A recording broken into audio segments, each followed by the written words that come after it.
Rufa May Quinto, nagluluksa sa pagpanaw ng asawang si Trevor Magallanes. Labis ang pagdadalamhati ng aktres at komedyanteng si Rufa May Quinto sa pagpanaw ng kanyang estranged husband na si Trevor Magallanes na kinumpirma ngayong linggo. Pumanaw si Trevor sa Estados Unidos, ngunit hindi pa ibinubunyag ang eksaktong dahilan ng kanyang pagkamatay. Sa kanyang Instagram post, nagbahagi si Rufa May ng taos-pusong mensahe kung saan humiling siya ng panalangin at privacy habang pinoproseso nila ng anak niyang si Athena ang pagkawala at inaayos pa ang mga detalye kasama ang pamilya ni Trevor.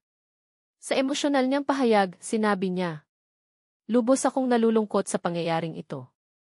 Hinihiling ko po ang inyong pangunawa at oras para sa aming pagluluksa, lalo na para sa aking anak. Ipagdasalin niyo kami na malampasan namin ito sa tulong ng Diyos."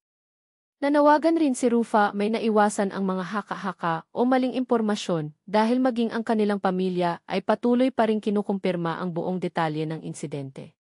Isinara niya ang kanyang mensahe sa isang napakatinding pamamaalam. Hanggang sa muli, mahal kita Trev. Ikinasal sina Rufa May at Trevor noong 2016 at binyayaan ng anak na si Athena noong 2017. Bagamat naiulat ang kanilang paghihiwalay at prosesong legal ng diborsyo, kinumpirma nitong unang bahagi ng 2025 na wala pang naipapasang legal na diborsyo.